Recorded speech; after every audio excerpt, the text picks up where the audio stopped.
Hello young minds, welcome back to Triple T Academy YouTube platform. ಎಲ್ಲ BMRCL candidates ಸಹ ಬಹಳ ಚೆನ್ನಾಗಿ ತಯಾರಿ ನಡೆಸ್ತಿರ್ತೀರಾ ಅಂತ ಭಾವಿಸ್ತೀನಿ. ಸೊ ಹಾಗಾಗಿ ಈ ಒಂದು ವಿಡಿಯೋ BMRCL ಜನರಲ್ ನಾಲೆಜ್ನ ಕುರಿತಾದಂತೆ. So let's start with the general knowledge questions. The first question is, what is the name of the mission launched by Indian government to evacuate its citizens from Sudan? So ಈ ಒಂದು major question is ongoing crisis. So ಸುಡಾನಲ್ಲಿ ಇತ್ತೀಚಿನ ದಿನಗಳಲ್ಲಿ ನಡೀತಿರ್ತಕ್ಕಂಥ ಕ್ರೈಸಿಸ್ನ ಕುರಿತಾದಂತೆ ಈ ಒಂದು ಕ್ವೆಶನ್ಸ್ನ ಕೇಳಿರ್ತಾರೆ. So questions what is the name of the mission launched by the Indian government to evacuate its citizens from India? So ಸುಡಾನಲ್ಲಿರ್ತಕ್ಕಂಥ ಇಂಡಿಯನ್ಸ್ನ ಎವ್ಯಾಕ್ಯುಯೇಷನ್ಸ್ ಮತ್ತೆ ಭಾರತಕ್ಕೆ ಕರ್ಕೊಂಬರೋದಕ್ಕೆ ಭಾರತ ಯಾವ ಮಿಷನನ್ನು ಲಾಂಚ್ ಮಾಡಿದೆ ಅನ್ನೋದ್ರ ಕುರಿತಾದಂತೆ ಕ್ವೆಶನ್ಸನ್ನು ಕೇಳಿದ್ದಾರೆ. Let's see. Option A operation Gandhi, option B operation Kaveri, option C operation Vande Bharat, option D operation rescue. So ತಮ್ಮೆಲ್ಲರಿಗೂ ಗೊತ್ತಿರೋ ಹಾಗೆ ಈ ಒಂದು ನ್ಯೂಸ್ನ ಕುರಿತಾದಂತೆ ಕೇಳಿದ್ದೀರಾ. So the right answer is operation Kaveri. Option B is the right answer, operation Kaveri. So ಈ ಸುಡಾನ್ ಎಲ್ಲಿ ಲೊಕೇಟ್ ಆಗಿದೆ? ಸೊ ಈ ಸುಡಾನ್ ಅನ್ನೋ ದೇಶ ಆಫ್ರಿಕಾದಲ್ಲಿ ಲೊಕೇಟ್ ಆಗಿರ್ತಕ್ಕಂಥದ್ದು. ಸೊ ಇಲ್ಲಿ ನೋಡ್ಬೋದು ನೀವು ಮ್ಯಾಪಲ್ಲಿ, ಸುಡಾನ್ ಆಫ್ರಿಕಾದಲ್ಲಿ ಲೊಕೇಟ್ ಆಗಿದೆ. ಹಾಗೆ ಸೌತ್ ಸುಡಾನು ಸಹ ಇದೆ. ಸೊ ಈ ಸುಡಾನ್ ಆ್ಯಂಡ್ ಸೌತ್ ಸುಡಾನ್ ಎರಡು ಡಿವೈಡ್ ಆಗಿದ್ದು 2011ರಲ್ಲಿ. ಸೊ ಹಾಗಾಗಿ ಸೌತ್ ಸುಡಾನ್ ಡಿವೈಡ್ ಆಗುತ್ತೆ, ಹಂಗೆ ಇಂಡಿಪೆಂಡೆಂಟ್ ನೇಷನ್ಸು ಸಹ ಆಗುತ್ತೆ. ಸೊ ಇವಾಗಿನ ಕ್ರೈಸಿಸ್ ನಡೀತಿರ್ತಕ್ಕಂಥದ್ದು ಈ ಸುಡಾನಲ್ಲಿ, ಸ್ಪೆಷಲಿ ಕ್ಯಾಪಿಟಲ್ ಸ್ಟೇಟ್ ಆಗಿರ್ತಕ್ಕಂಥ ಖರ್ಟೂಮಲ್ಲಿ. ಸೊ ಯಾರ ನಡುವೆ ಈ ಒಂದು ಸಿವಿಲ್ ವಾರ್ ನಡೀತಿದೆ? ಸೊ ಯಾತಕ್ಕೋಸ್ಕರ ನಡೀತಿದೆ? ಸೊ ಈ ಒಂದು ಸಿವಿಲ್ ವಾರ್ ನಡೀತಿರ್ತಕ್ಕಂಥದ್ದು ಎರಡು ಮಿಲಿಟರಿ ಫೋರ್ಸಸ್ನ ಮಧ್ಯೆ. ಸೊ ಆ military forces between general Mohammed ಹಾಗೆ ಜನರಲ್ ಅಲ್-ಬುರಾ.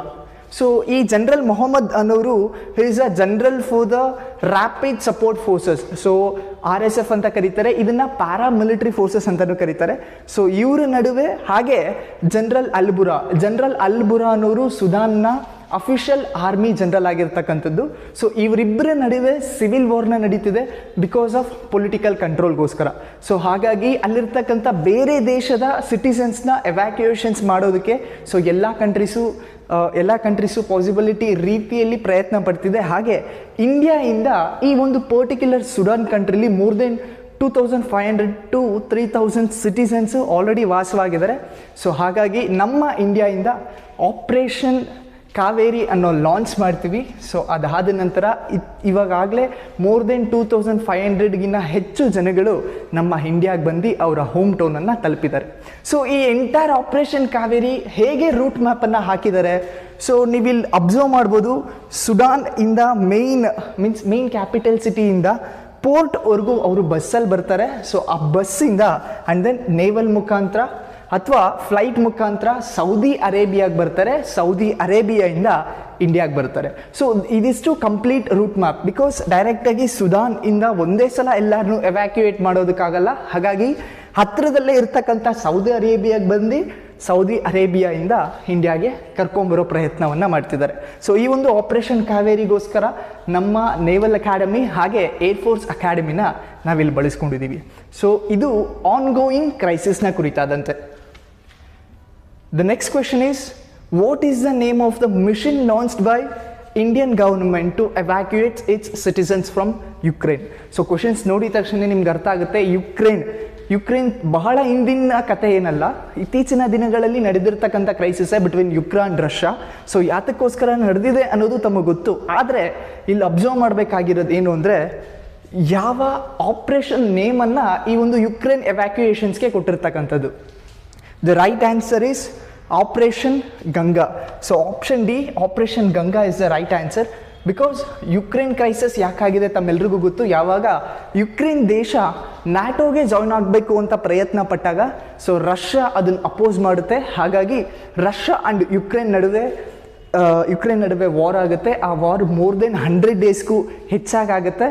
ಆದರೆ ಇಂಡಿಯಾದಿಂದ ಸುಮಾರು ಸಾವಿರಾರು ಜನ ವಿದ್ಯಾರ್ಥಿಗಳು ಈ ಒಂದು ಯುಕ್ರೇನ್ ದೇಶಕ್ಕೆ ಓದಲಿಕ್ಕೆ ಅಂತ ಹೋಗಿರ್ತಾರೆ. ಸೊ ಅವರೆಲ್ಲರನ್ನೂ ಸಹ ಭಾರತಕ್ಕೆ ಎವ್ಯಾಕ್ಯುಯೇಷನ್ಸ್ ಮಾಡೋಕ್ಕಾಗುತ್ತೆ. ಸೊ ಆ ಎವ್ಯಾಕ್ಯುಯೇಷನ್ಸ್ಗೆ ಕೊಟ್ಟಿರ್ತಕ್ಕಂಥ ನೇಮು ಆಪರೇಷನ್ ಗಂಗಾ. ಸೊ ಈ ಒಂದು ಆಪರೇಷನ್ ಗಂಗಾ ಫೆಬ್ 2022ರಲ್ಲಿ ಲಾಂಚನ್ನು ಮಾಡ್ತೀವಿ.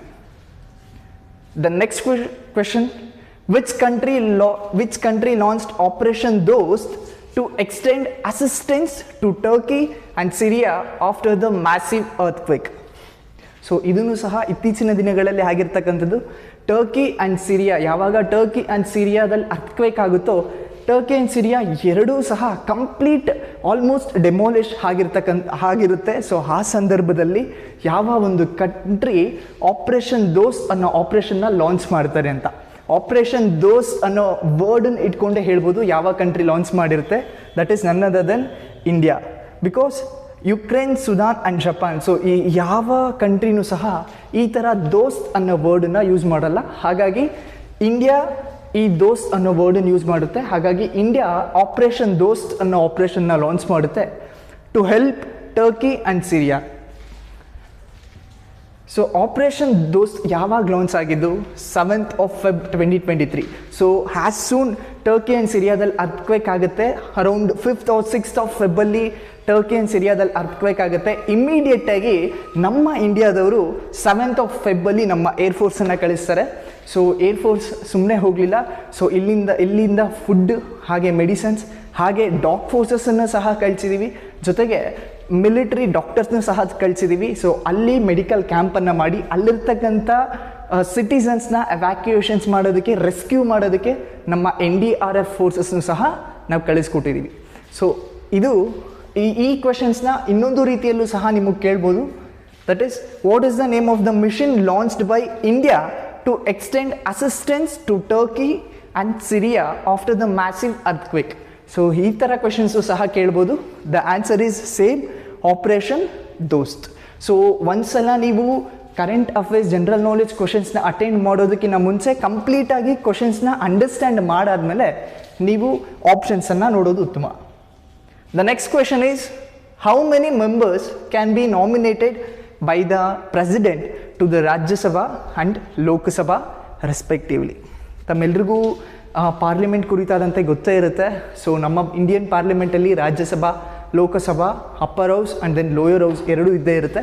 ಸೊ ಇಲ್ಲಿ ಕೇಳಿರ್ತಕ್ಕಂಥದ್ದು ರಾಜ್ಯಸಭಾ ಆ್ಯಂಡ್ ಲೋಕಸಭಾದಲ್ಲಿ ರೆಸ್ಪೆಕ್ಟಿವ್ಲಿ ಎಷ್ಟು ಕ್ಯಾಂಡಿಡೇಟ್ಸನ್ನು ಪ್ರೆಸಿಡೆಂಟ್ ಎಲೆಕ್ಟ್ ಆಯ್ಕೆ ಮಾಡ್ತಾರೆ ಅನ್ನೋದ್ರ ಕುರಿತಾದಂತೆ.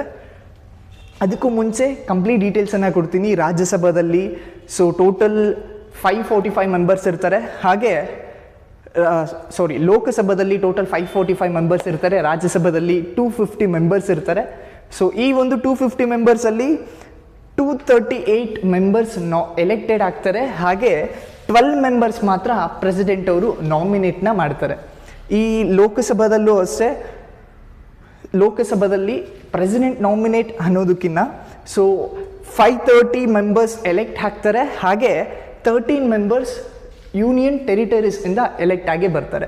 ಸೊ ಈ ಒಂದು ರಾಜ್ಯಸಭಾನ ನಾವು ಹೌಸ್ ಆಫ್ ಎಲ್ಡರ್ಸ್ ಅಂತಲೂ ಸಹ ಕರಿತೀವಿ. ಹಾಗೆ ಲೋಕಸಭಾನ ಹೌಸ್ ಆಫ್ ಕಾಮನ್ ಅಂತಲೂ ಸಹ ನಾವು ಕರಿತೀವಿ. ಸೊ ಇದು ಇತ್ತೀಚಿನ ರಾಜ್ಯಸಭಾ ಡೇಟಾ. ಸೊ ಹಾಗಾಗಿ ಈ ಒಂದು ಡೇಟಾ ನೋಡಿದ ತಕ್ಷಣ ನಿಮ್ಗೆ ಅನ್ಸಿದೆ the right answer is option A, 12 and 0. So ರಾಜ್ಯಸಭಾದಲ್ಲಿ 12 ಮೆಂಬರ್ಸು ಪ್ರೆಸಿಡೆಂಟು ಆಯ್ಕೆ ಮಾಡ್ತಾರೆ.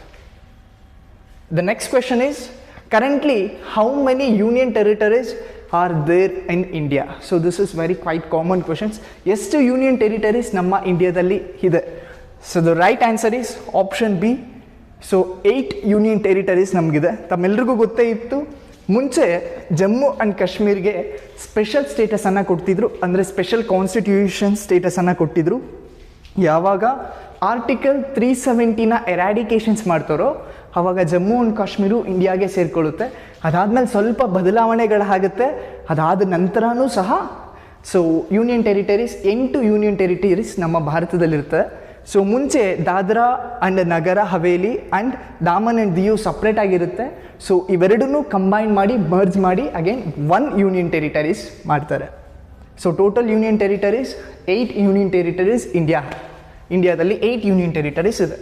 So the next question is, in which year the Cape of Good Hope was discovered by Portuguese navigator Bartolomeu Dias? So Cape of Good hope, Portuguese, so ಇದೆಲ್ಲದ್ರ ಕುರಿತಾದಂತೆ ನಾವು ಚಿಕ್ಕ ವಯಸ್ಸಿಂದ ಕೇಳ್ಕೊಂಡು ಬಂದೇ ಇದ್ದೀವಿ. So who is the who is the first Portuguese sailor to discovered sea route to India. So ಇಲ್ಲಿ ನಾವು ನೋಡಬೇಕಾಗಿರೋದು ಏನು ಅಂದರೆ, ಇಲ್ಲಿ ಕೇಳಿರೋದು ಹೂ discovered sea route to India ಅಲ್ಲ, who reached, in which year the Cape of Good Hope was discovered. The Cape of Good Hope was discovered. So ಹಾಗಾಗಿ ಈ Cape of Good hope ಎಲ್ಲಿದೆ? ಈ ಕೇಪ್ ಆಫ್ ಗುಡ್ ಹೋಪು ಸಹ ಆಫ್ರಿಕಾದಲ್ಲಿ, south ಆಫ್ರಿಕಾದಲ್ಲಿದೆ. So ಯಾರು ಮೊದಲು ಯಾವ ಇಯರಲ್ಲಿ ಈ ಕೇಪ್ ಆಫ್ ಗುಡ್ ಹೋಪ್ನ ರೀಚ್ ಮಾಡ್ತಾರೆ? The answer is option C, 1487. So ಇದಾದ ನಂತರ ಬರೋರೆ ನಮ್ಮ ವಾಸ್ಕೋ ಡ ಗಾಮ. ಇನ್ ವಿಚ್ ಇಯರ್ ವಾಸ್ಕೋ ಡ ಗಾಮ ಡಿಸ್ಕವರ್ಡ್ ಇಂಡಿಯಾ? ಎಲ್ರಿಗೂ ಗೊತ್ತಿರ್ತಕ್ಕಂಥ ಆನ್ಸರ್ ಆಪ್ಷನ್ ಡಿ, 1498. ಸೊ ಈ ವಾಸ್ಕೋ ಡ ಗಾಮ ಇಂಡಿಯಾಗೆ ರೀಚ್ ಮಾಡೋದಕ್ಕೆ ಸಾಧ್ಯ ಆಗಿದ್ದೆ ಈ ಬರ್ತಲೋಮಿಯೋ ಡಯಾಸ್ ಅವರು ಕಂಡಿಡ್ತಿರ್ತಕ್ಕಂಥ sea route, that is Cape of Good ಹೋಪ್ಗೆ. ಸೊ ನೀವು ಇಲ್ಲಿ ಅಬ್ಸರ್ವ್ ಮಾಡ್ಬೋದು. ಸೊ ಈ ಪೋರ್ಚುಗೀಸ್ ಯುರೋಪಿಯನ್ ಕಂಟ್ರೀಸಲ್ಲಿರುತ್ತೆ. ಸೊ ಅವರು ಇಂಡಿಯಾಗೆ ತಲುಪಬೇಕಂದ್ರೆ so they have to come through sea. Sir ಯಾಕೆ ಸಿ ರೂಟಲ್ಲೇ ಬರಬಹುದು? ಮಿಡಲಲ್ಲಿ ಇಷ್ಟು ಕಂಟ್ರಿ ಇರುತ್ತಲ್ಲ, ಈಸಿಯಾಗಿ ದಾಟ್ಕೊಂಡ್ಬರ್ಬೋದಲ್ಲ. ಸೊ ಅವರು ಸಿ ರೂಟ್ನ ಫೈಂಡ್ ಮಾಡೋದಕ್ಕೆ ಕಾರಣನೇ ಇದು. ಬಿಕಾಸ್ ಮುಂಚೆ ಯುರೋಪ್ ಆ್ಯಂಡ್ ಇಂಡಿಯಾ ಇವೆರಡರ ನಡುವೆನೂ ಟ್ರೇಡಿಂಗ್ ರಿಲೇಷನ್ಶಿಪ್ ಇತ್ತು. ಬಟ್ ಯಾವ ಥರ ಇತ್ತು ಅಂದರೆ, ಥ್ರೂ ಅರಬ್ ಕಂಟ್ರೀಸ್ ಮೂಲಕ ಅವರಿಬ್ಬರು ಟ್ರೇಡನ್ನು ಮಾಡ್ತಿದ್ರು. ಸೊ ಇಂಡಿಯಾದವರು ತಮ್ಮ ಗೂಡ್ಸನ್ನು ಅರಬ್ ಕಂಟ್ರೀಸಿಗೆ ಸೇಲ್ ಮಾಡ್ತಿದ್ರು. ಅರಬ್ ಕಂಟ್ರೀಸ್ ಅವರು ಹೆಚ್ಚು ಬೆಲೆಗೆ ಯುರೋಪ್ಗೆ ಸೇಲ್ ಮಾಡ್ತಿದ್ರು. ಯಾವಾಗ ಕಾನ್ಸ್ಟಾಂಟಿನೋಪಲ್ ಅವರು ಈ ಕಾನ್ಸ್ಟಾಂಟಿನೋಪಲ್ನ ಒಟಮನ್ ಟರ್ಕ್ಸ್ ಕಾನ್ಸ್ಟಾಂಟಿನೋಪಲ್ನ ಕ್ಲೋಸ್ ಮಾಡ್ತಾರೋ, ಹಾಗಾಗಿ ಯುರೋಪಿಯನ್ಸ್ಗೆ ಬೇರೆ ದಾರಿ ಇಲ್ದಲೆ so they have to find another route to reach India, to trade with India. So ಹಾಗಾಗಿ ಫಸ್ಟು ಬರ್ತಲೋಮಿಯೋ ಬರ್ತಾರೆ. ಸೊ ಬರ್ತಲೋಮಿಯೋ ಅವರ ಶಿಪ್ಪನ್ನು ತೊಗೊಂಡು ಡೈರೆಕ್ಟಾಗಿ ಸೌತ್ ಆಫ್ರಿಕಾಗೆ ಬರ್ತಾರೆ. ಸೌತ್ ಆಫ್ರಿಕಾಗೆ ಬಂದು ಕೇಪ್ ಆಫ್ ಗುಡ್ ಹೋಪ್ಗೆ ರೀಚ್ ಆಗ್ತಾರೆ. ಸೊ ರೀಚ್ ಆಗಿಬಿಟ್ಟು ಮುಂದೆ ಟ್ರಾವೆಲ್ ಮಾಡೋದಕ್ಕಾಗಲ್ಲ, ಹಾಗಾಗಿ ವಾಪಸ್ ಹೋಗ್ತಾರೆ ಕಾರಣಾಂತರದಿಂದ. ಅದಾದ ನಂತರ ವಾಸ್ಕೋ ಡ ಗಾಮ ಬರ್ತಾರೆ. ಸೊ ವಾಸ್ಕೋ ಡ ಗಾಮ ಅವರು ಬರ್ತಲೋಮಿಯೋ ಕಂಡಿಡ್ತಿರ್ತಕ್ಕಂಥ ರೂಟನ್ನು ಅನುಸರಿಸಿ ಕೇಪ್ ಆಫ್ ಗುಡ್ ಹೋಪ್ಗೆ ಬರ್ತಾರೆ. ಅದಾದ ನಂತರ ಇಂಡಿಯಾಗೆ ಬರ್ತಾರೆ. ಸೊ ಇದಿಷ್ಟು ವಾಸ್ಕೋ ಡ ಗಾಮ ಅಥವಾ ಪೋರ್ಚುಗೀಸ್ ಸೊ ಅವ್ರು ಕಂಡಿಡಿದಿರ್ತಕ್ಕಂಥ sea route. Remember once again I am saying, ಯಾವಾಗ ನೀವು ಕ್ವೆಶನ್ಸ್ನ ಅಟೆಂಪ್ಟ್ ಮಾಡ್ತಿದ್ದೀರೋ ಒಂದು ಸಲ ತರೋಗಿ ಓದಿ ಅರ್ಥ ಆದ ನಂತರ ಅಟೆಂಪ್ಟ್ ಮಾಡಿ. ಸೊ ಇದೇ ರೀತಿ ಮತ್ತಷ್ಟು ಮಾಹಿತಿಗೋಸ್ಕರ please don't forget to subscribe our YouTube channel. Thank you. Have a nice day.